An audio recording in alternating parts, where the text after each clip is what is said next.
queria saber do senhor, Major, qual foi a sua atuação durante esse tempo? O que de destaque o senhor pode falar para a gente, de projeto, de propostas mesmo? Nós temos mais projetos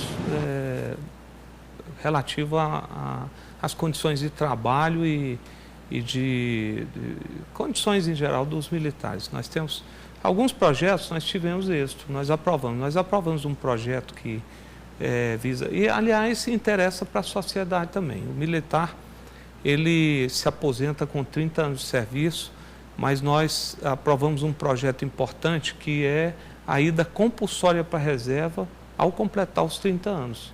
Isso é um cuidado que a gente tem com a sociedade também, visto que o militar, invariavelmente, no final de carreira, ele já não suporta mais, ele está altamente estressado, nervoso e pode levar alguém a óbito por um erro policial, levado pelo estresse.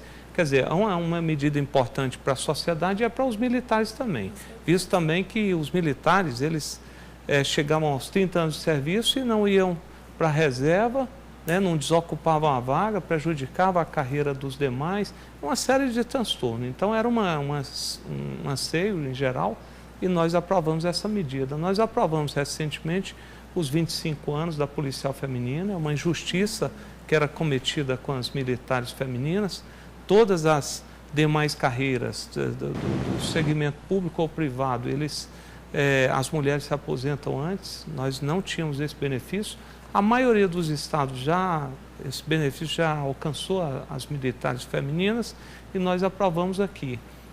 Mas nós temos algumas outras ações, tanto para os militares, nós reajustamos a gratificação do entorno de Brasília, que era um anseio dos militares, e uma necessidade, visto que o militar não queria permanecer em Brasília, nós às vezes avaliamos o problema do entorno do DF e não levamos em conta alguns detalhes. Um desses detalhes era a evasão do entorno. Os militares que se formavam e iam para lá, invariavelmente voltavam para os seus locais de origem, especialmente para Goiânia. Os que lá estavam não queriam permanecer, o custo de vida é alto. Então, é uma medida importante e estratégica para manter os militares lá, não é nem para atrair os demais, porque ela não é tão vantajosa, mas pelo menos manter aqueles que lá estão. Então, assim, nós temos várias ações e temos algumas ações no sentido... Nós contribuímos com a conquista do aumento de efetivo agora, que foi uma conquista importante. Nós trabalhamos com o governo, mostrando que o efetivo é defasado, às vezes até com o movimento de rua, visto que nós também representamos uma entidade criada por um conjunto de militares, insatisfeitos com outras entidades. Nós criamos trabalhamos fazendo o papel também de protestar, quer dizer, o debate, projetos, fizemos audiências públicas envolvendo a sociedade, mostrando a carência de efetivo. Então, nós temos uma atuação muito boa, inclusive na Comissão de Segurança Pública. Agora, integramos o fórum das comissões, Fórum Nacional das Comissões de Segurança Pública, e lançamos lá a ideia, levamos a ideia aqui de Goiás para que o Fundo Nacional, que está lá um projeto do João Capiberibe, e um projeto que não evolui, que não anda, que não consegue ser aprovado, nós sugerimos ao Fórum a criação de um projeto de emenda por iniciativa popular. Como foi o Ficha Limpa, foi prontamente acatado pelo Fórum e nós vamos fazer isso. Então, assim, nossa atuação era tanto para a segurança pública, para a sociedade em geral, como também para os militares, e nós tivemos alguns avanços nessas duas esferas de atuação. Certo, já que a gente está falando de comissões, recentemente a Assembleia Legislativa recebeu a Comissão de Direitos Humanos do Governo Federal, em relação a um possível grupo de extermínio que estava sendo montado aqui em Goiás mesmo, pelos policiais militares. O senhor participou dessa audiência? Participei, eu não poderia deixar de ir nessa audiência, embora o convite tenha sido feito em geral para a sociedade. Era uma audiência aberta e nós fomos lá por tomar conhecimento dela. Eu não recebi convite oficial para lá estar, mas fui muito bem recebido pela ministra, assim também como por todos os integrantes lá do Conselho de Defesa dos Direitos da Pessoa Humana, deputado Mauro Rubem. Então, fomos muito bem recebidos, sentamos na mesa com eles e ajudamos nessa discussão sobre direitos humanos. Nós estivemos lá para defender Goiás, no sentido de afirmar e reafirmo, Goiás não tem grupos de extermínios. Como policial militar, o senhor acha que não? Posso afirmar que não tem. Nós temos alguns desvios, temos alguns fatos isolados de militares, como tem, olha, hoje um guarda noturno que usa arma, ele está propenso a matar. Nós temos guarda que já mataram 2.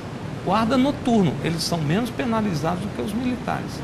O Código Penal Militar, ele é cruel, ele é perverso, precisa ser mudado, porque hoje o ladrão não fica preso, a reforma do Código Penal está aí mudando trazendo mais benefícios e está descriminalizando alguns tipos de crimes que hoje são tipificados e não serão mais.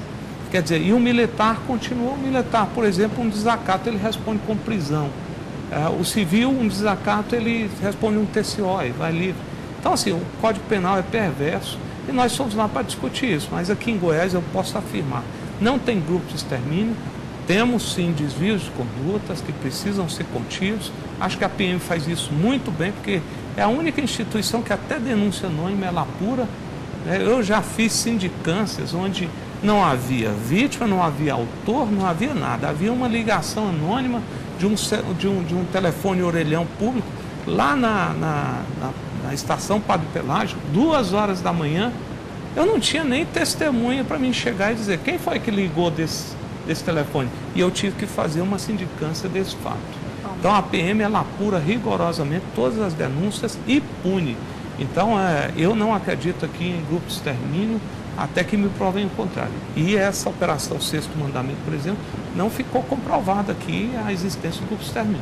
Falaram em cemitério clandestino, escavaram algumas chácaras de policiais militares na procura desse cemitério clandestino, deixaram lá os prejuízos para os militares, nada foi encontrado, acabou, silenciou, não deu nem satisfação às famílias desses militares, aos militares em si, e nós só levamos o desgaste de ver mais uma vez nossos militares ir para presídio de segurança máxima. Aliás, um dos principais acusados, já foi absolvido em 2 dos crimes que eles respondem, que estão arrolados na Operação Sexto Mandamento. Então, sinceramente, aquilo foi uma coisa política, armada, e que deixou essa mancha, essa mácula e essa impressão na sociedade de Goiás e principalmente do Brasil, de que aqui nós temos exterminadores e nós não temos.